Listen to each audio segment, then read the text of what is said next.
day 10 already of Harry Potter and the Chamber of Secrets.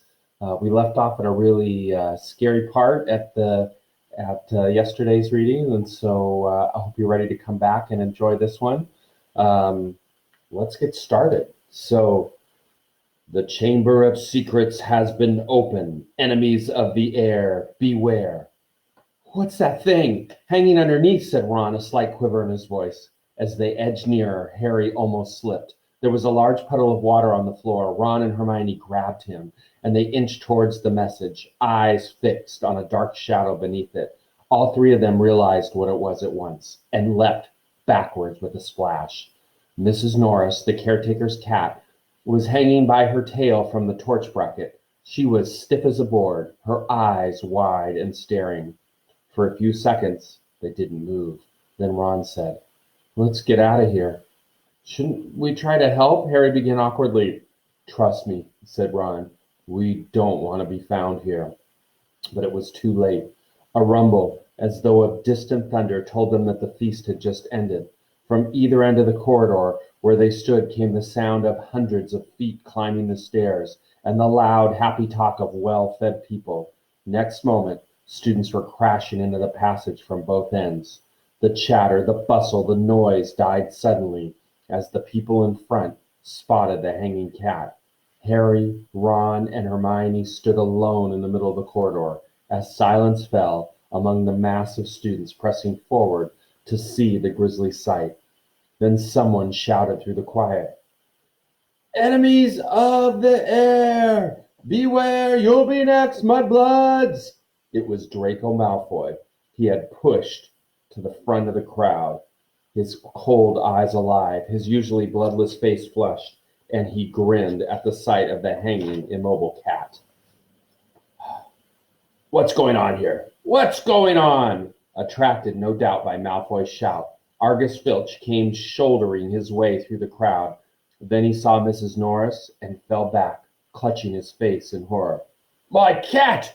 My cat! What's happened to Mrs. Norris?" he shrieked, and his eyes, popping, fell on Harry. "You!" he screeched. "You! You murdered my cat! You've killed her! I'll kill you! I'll—" "Argus!" Dumbledore had arrived on the scene, followed by a number of other teachers. In seconds, he had swept past Harry, Ron, and Hermione and detached Mrs. Norris from her torch bracket. "Come with me, Argus," he said to Filch. "You too, Potter. Mr. Weasley, Miss Granger." Lockhart stepped forward eagerly. "My office is nearest, Headmaster, just upstairs. Please feel free." "Thank you, Gilderoy," said Dumbledore. The silent crowd parted to let them pass. Lockhart, looking excited and important, hurried after Dumbledore. So did Professors McGonagall and Snape. As they entered Lockhart's darkened office, there was a flurry of movement across the walls. Harry saw several of the Lockharts in the pictures dodging out of sight, their hair in rollers. The real Lockhart lit the candles on his desk and stood back. Dumbledore lay Mrs. Norris on the polished surface and began to examine her. Harry, Ron, and Hermione exchanged tense looks and sank into chairs outside the pool of candlelight, watching. The tip of Dumbledore's long, crooked nose was barely an inch from Mrs. Norris's fur. He was looking at her closely through his half-moon spectacles, his long fingers gently prodding and poking. Professor McGonagall was bent almost as close. Her eyes narrowed. Snape loomed behind them, half in shadow, wearing a most peculiar expression. It was as though he was trying hard not to smile, and Lockhart was hovering around them all, making suggestions. "It was definitely a curse that killed her, probably the Transformigian torture. I've seen it used many times. So unlucky I wasn't there. I know the very counter curse that would have saved her." Lockhart's comments were punctuated by Filch's dry, racking sobs. He was slumped in the chair by the desk, unable to look at Mrs. Norris, his face in his hands. Much as he detested Filch, Harry couldn't help feeling sorry for him, though not nearly as sorry as he felt for himself. If Dumbledore believed Filch, he would be expelled for sure. Dumbledore was now muttering strange words under his breath and tapping Mrs. Norris with his wand, but nothing happened. She continued to look as though she had been recently stuffed. "I remember something very similar happening in Omegandu," said Lockhart. A series of attacks. The full story's in my autobiography. I was able to provide the townsfolk with various amulets, which cleared the matter up at once. The photographs of Lockhart on the walls were all nodding in agreement as he talked. One of them had forgotten to remove his hairnet. At last, Dumbledore straightened up. "She's not dead, Argus," he said softly. Lockhart stopped abruptly in the middle of counting the number of murders he had prevented. "Not dead," choked Filch, looking through his fingers at Mrs. Norris. "But why is she all stiff and frozen?" "She's been petrified," said Dumbledore. "Oh, I thought so," said Lockhart. "But how, I cannot say." "Ask him," shrieked Filch, turning his blotched and tear-stained face to Harry. "No second year could have done this," said Dumbledore firmly. "It would take dark magic of the most advanced."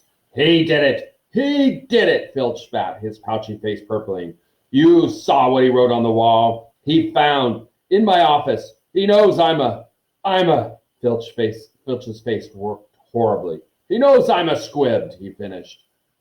"I never touched Mrs. Norris," Harry said loudly, uncomfortably, aware of everyone looking at him, including all the Lockharts on the wall. "And I don't even know what a squib is." "Rubbish!" snarled Filch. "He saw my quickspell letter." "If I might speak, Headmaster," said Snape from the shadows, and Harry's sense of foreboding increased. He was sure nothing that Snape had to say was going to do him any good. "Potter and his friends may have simply been at the wrong place at the wrong time," he said, a slight sneer curling his mouth as though he doubted it. "But we do have a set of suspicious circumstances here. Why was he in the upstairs corridor at all? Why wasn't he at the Halloween feast?" Harry, Ron, and Hermione all launched into an explanation about the Death Day party. "There were hundreds of ghosts. They'll tell you we were there." "But why not join the feast afterwards?" said Snape, his black eyes glittering in the candlelight. "Why go up that corridor?" Ron and Hermione looked at Harry. Because, Harry said, his heart thumping very fast. Something told him it would sound very far-fetched if he told them he had been led there by a bodiless voice no one but he could hear. "Because we were tired and we wanted to go to bed," he said. "Without any supper," said Snape, a triumphant smile flickering across his gaunt face. "I didn't think ghosts provided food fit for living people at their parties." "We weren't hungry," said Ron loudly as his stomach gave a loud rumble. Snape's nasty smile widened. "I suggest, Headmaster, that Potter is not being entirely truthful," he said. "It might be a good idea if he was deprived of certain privileges until he is ready to tell the whole story. I personally feel he should be taken off the Gryffindor Quidditch team until he's ready to be honest."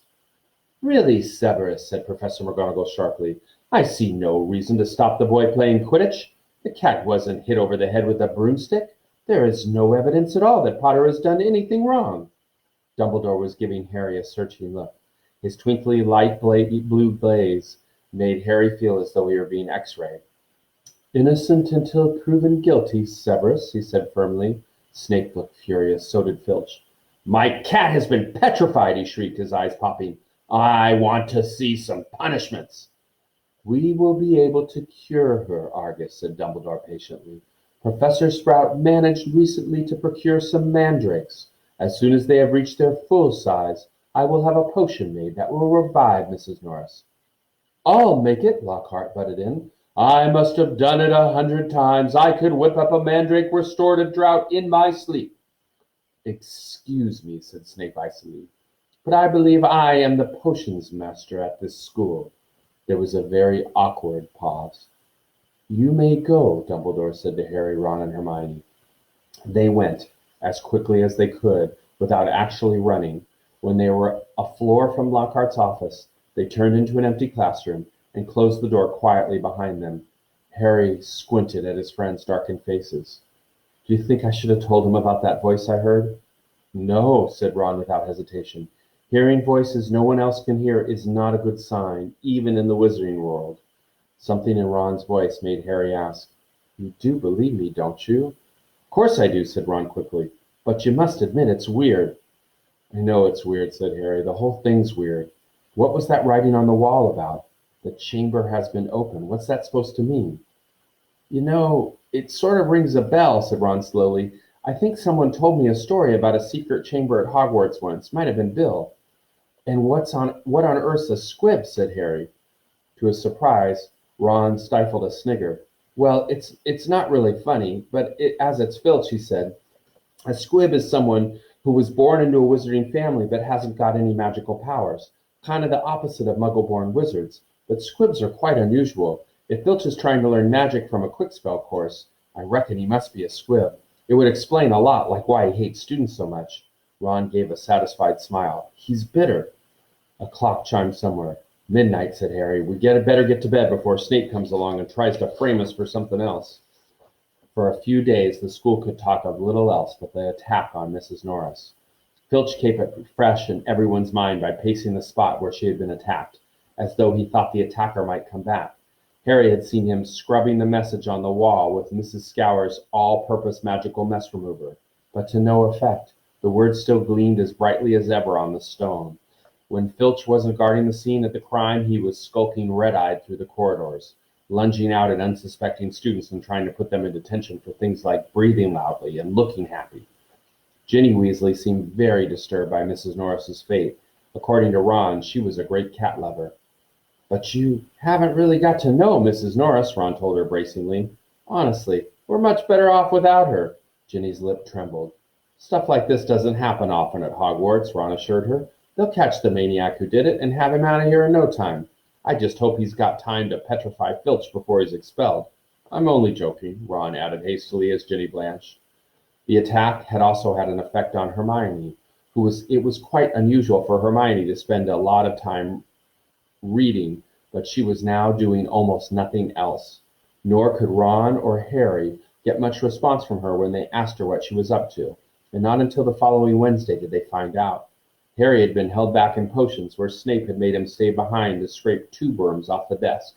After a hurried lunch, he went upstairs to meet Ron in the library and saw Justin Finch Fletchley, the Hufflepuff boy from herbology, coming towards him. Harry had just opened his mouth to say hello when Justin caught sight of him, turned abruptly, and sped off in the opposite direction. Harry found Ron at the back of the library, measuring his history of magic homework. Professor Binns had asked for a 3-foot-long composition on the medieval assembly of European wizards. I don't believe it. I'm still 8 inches short, said Ron furiously, letting go of his parchment, which sprang back into a roll. And Hermione's done like 4 feet 7 inches, and her writing's tiny. Where is she? Said Harry, grabbing the tape measure and unrolling his own homework. Somewhere over there, said Ron, pointing along the shelves, looking for another book. I think she's trying to read the whole library before Christmas. Harry told Ron about Justin Finch Fletchley running away from him. Don't know why you care. I thought he was a bit of an idiot, said Ron, scribbling away, making his writing as large as possible. All that junk about Lockhart being so great? Hermione urged from between the bookshelves. She looked irritable, and at last seemed ready to talk to them. All the copies of Hogwarts: A History have been taken out, she said, sitting down next to Harry and Ron. And there's a 2-week waiting list. I wish I hadn't left my copy at home, but I couldn't fit it in my trunk with all the Lockhart books. Why do you want it? Said Harry. The same reason everyone else wants it, said Hermione, to read up on the legend of the Chamber of Secrets. What's that? Said Harry quickly. That's just it. I can't remember, said Hermione, biting her lip, and I can't find the story anywhere else. Hermione, let me read your composition, said Ron desperately, checking his watch. No, I won't, said Hermione, suddenly severe. You've had 10 days to finish it. I only need another 2 inches. Come on. The bell rang. Ron and Hermione led the way to History of Magic, bickering. History of Magic was the dullest subject on their schedule. Professor Binns, who taught it, was their only ghost teacher, and the most exciting thing that ever happened in his class was him entering the room through the blackboard. Ancient and shriveled, many people said he hadn't noticed he was dead. He had simply got up to teach one day and left his body behind him in the armchair in front of the staff room fire. His routine had not varied in the slightest since. Today was as boring as ever. Professor Binns opened his notes and began to read like a flat drone in an old vacuum cleaner until nearly everyone in the class was in a deep stupor, occasionally coming to long enough to copy down a name or a date, then falling asleep again. He had been speaking for half an hour when something happened that had never happened before. Hermione put up her hand. Professor Binns, glancing up in the middle of a deadly dull lecture on the International Warlock Convention of 1289, looked amazed. Miss, Granger, Professor. I was wondering if you could tell us anything about the Chamber of Secrets, said Hermione in a clear voice. Dean Thomas, who had been sitting with his mouth hanging open, gazing out of the window, jerked out of his trance. Lavender Brown's head came up off her arms, and Neville Longbottom's elbow slipped off his desk. Professor Binns blinked. My subject is history of magic, he said in a dry, wheezy voice. I deal with facts, Miss Granger, not myths and legends. He cleared his throat with a small noise, like chalk snapping, and continued. In September of that year, a subcommittee of Sardinian sorcerers. He stuttered to a halt. Hermione's hand was waving in the air again. Miss Grant? Please, sir, don't legends always have basis in fact? Professor Binns was looking at her in such amazement. Harry was sure no student had ever interrupted him before, alive or dead. Well, said Professor Binns slowly, yes, one could argue that, I suppose. He peered at Hermione as though he had never seen a student properly before. However, the legend of which you speak is such a very sensational, even ludicrous tale. But the whole class was now hanging on Professor Binns' every word. He looked dimly at them all. Every face turned to his. Harry could tell he was completely thrown off by such an unusual show of interest. Oh, very well, let me see, he said slowly.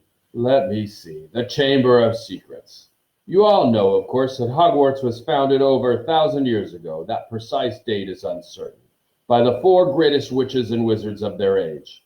The 4 schoolhouses are named after them. Godric Gryffindor, Helga Hufflepuff, Rowena Ravenclaw, and Salazar Slytherin.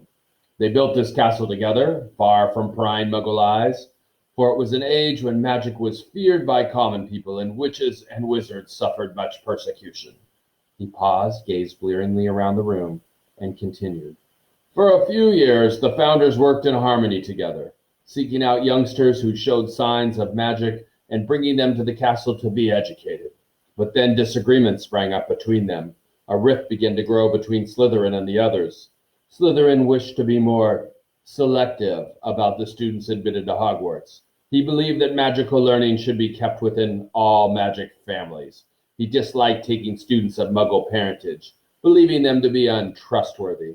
After a while, there was a serious argument on the subject between Slytherin and Gryffindor, and Slytherin left the school.